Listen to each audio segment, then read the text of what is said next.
සුබෝදෑසනක් අද අපේ ප්‍රවෘත්ති සාකච්ඡාවේ මගේ ආරම්භක කෙටි පැහැදිලි කිරීම පළමුව. ඊට පස්සේ අපි යම් විමසිය යුතු තැනක් තිබේ නම් ප්‍රශ්නෝත්තර වටේදී සාකච්ඡා කරලා මේ පිළිබඳව කතා කරමු.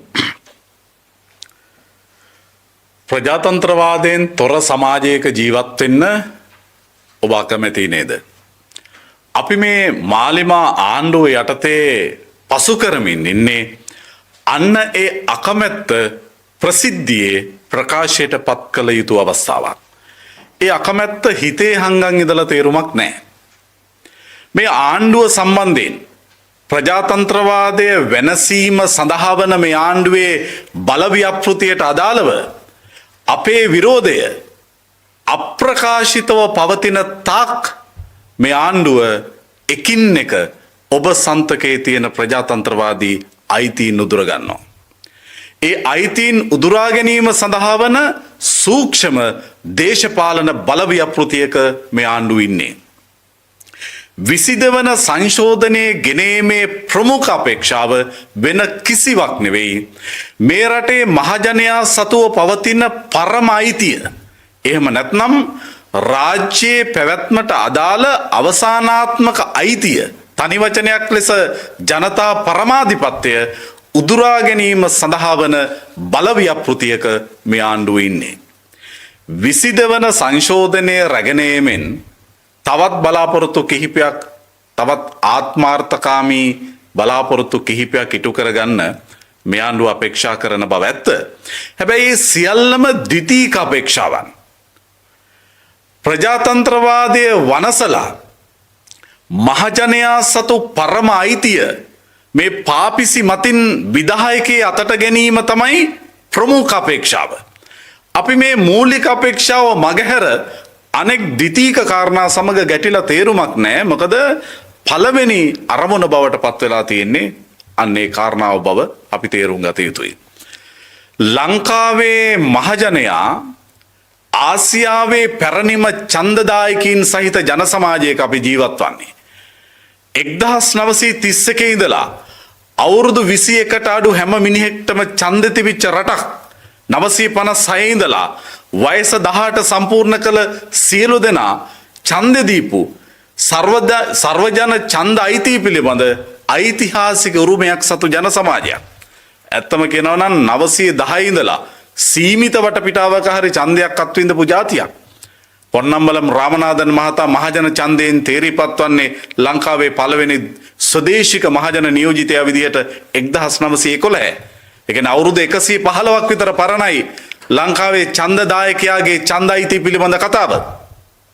මේ සියල්ල වනසා දැමීම සඳහා වන බලව්‍යාපෘතියක මේ ආණ්ඩුව ඉන්න බව නිශ්චිතයි.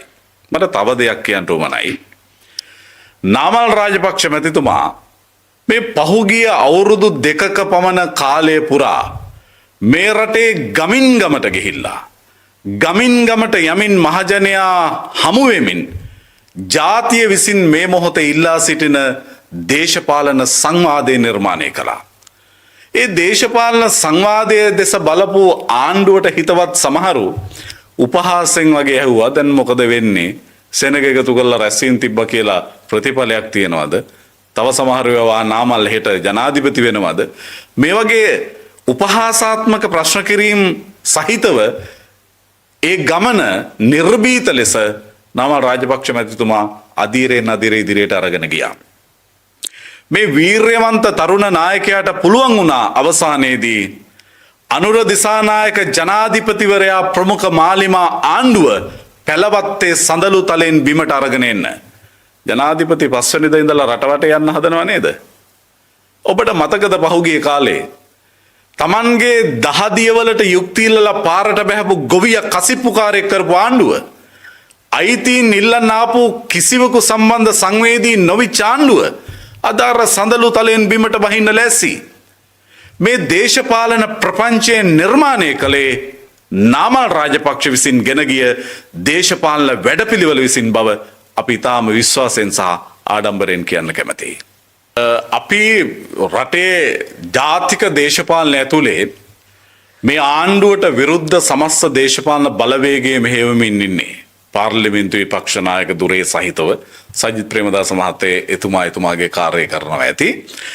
නාමල් රාජපක්ෂ ප්‍රමුඛ ශ්‍රී ලංකා පොදු ජන පෙරමුණ මේ වෙලාවේ අර මම පෙර සඳහන් කළා වගේ ජාති විසින් කෑ ගහලා ඉල්ලන විපක්ෂ දේශපාලන සංවාදය රට පුරා ගිහිලා නිර්මාණය කරලා තියෙන්නේ.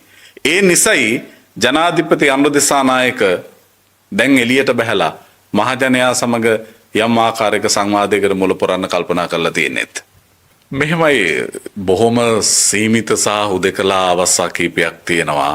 එහෙන් මෙහෙ එන අය මෙහෙන් එහෙ යන අය. ඒ කියන්නේ මේක ආයාත නිර්යාත දෙකම වෙනවා. ඒක පැත්තකින් විතරක් නෙමෙයි. අපි දේශපාලන ව්‍යාපාරයක් විදිහට අප සමග සිටින සියලු දෙනා ආරක්ෂා කරගනිමින් ඉදිරියට යමින් ඉන්න ගමනක්. නමුත් ඒ අතර දේශපාලනයේ ඕනෑම තැනක යම් හේතු මත පුද්ගල චරිත දේශපාලන පක්ෂ හුවමාරු කරගන්න අවස්ථා ඉතිහාසය පුරාම අපි දැකලා තියෙනවා. මෙහෙමයි ඒ සියල්ලට වඩා වැදගත් වන්නේ මහජනයා සමග ඍජුව සම්බන්ධ වන දේශපාලන ව්‍යාපාරයක් තමයි ඊළඟ ජාතික මැතිවරණය ජයග්‍රහණය කරන්නේ. දේශපාලන පක්ෂ කොළඹදී එකට එකතු වීමට වඩා බලවත් දේශපාලන ව්‍යාපාරයක් ගමට ගිහිල්ලා බිමට බැහැලා ජනයා සමග ඍජුව ඒකාත්මික වීම ඒ සියල්ලට වඩා බලවත්. මම කියන්නේ අරක නොවැදගත් කියලා නෙවෙයි. නමුත් සාපේක්ෂව වඩා බලවත් වන්නේ දේශපාලන ව්‍යාපාරයක් කොතෙක් දුරට ඍජුව මහජනයා සමග සම්බන්ධ වෙනවද කියන එක. අපි ඒක කරමින් ඉන්නවා. අපි මේ වෙලාවේ නිශ්චිතවම අපේ දේශපාලන සටන නාභිගත කරනවා, ෆෝකස් කරනවා මේ විසිදවන සංශෝධනය සමග එළඹෙමින් තිබෙන ප්‍රජාතන්ත්‍රවාදයේ වෙනසීමේ ආණ්ඩුවේ බලව්‍යාපෘතියට එරෙහිව. ඒ වගේම රටේ මහජනයා විසින් මේ වෙලාවේ ආණ්ඩුව පිළිබඳව ආණ්ඩුවට එරෙහිව සංවාදයක් ගොඩනගමින් ඉන්නවා. අපි ඒ සංවාදය ඉදිරිපිට නියෝජනය කරමින් ඉස්සරහින් ඉන්නවා. තමයි කියන්නේ ආණ්ඩුවකට බලය අහිමි වෙනව බව දැනෙනකොට අන්න ඒ වගේ ප්‍රාථමික දේශපාලන ව්‍යාපෘති වලට ආණ්ඩුවක් බහිනවා. ඒ කියන්නේ ආණ්ඩුවට ආණ්ඩුවක් වෙන්න ඕන. ආණ්ඩුවට විපක්ෂයක් වෙන්න ඕන. ඒ වගේම ආණ්ඩුවට අර හැමතැනම බලය දිනා ගැනීම සඳහා ඒ නිසාම තමයි මහජනයා සතු අයිතිය Taman ළඟට ගන්නත් මේ ආණ්ඩුව උත්සාහ කරන්නේ. ආණ්ඩුවේ මේ විකාර රූපී අමුතු දේශපාලන ව්‍යාපෘති විසින් සංකේතවත් කරන්නේ බලය අහිමි වන බව ආණ්ඩුව ඇතුළට දැනුණු බව තමයි. අපි මේ සමස්තය විදිහට කරමින් ඉන්නේ ඒක දේශපාලන ව්‍යාපාරයක් විදිහට දේශපාලන පක්ෂයක මූලික අරමුණ ඓතිහාසික නිර්වචනයේ තියෙන්නේ බලය දිනා ගැනීම සඳහා වන ගොඩ නැගුණු සමාන අදහස් දරන කණ්ඩායමක් දේශපාලන පක්ෂයක් කියලා කියන්නේ. මේ ආණ්ඩුව දෙස අපි නිස්කලංකව බලාගෙන හිටිය යම් කාලයක්.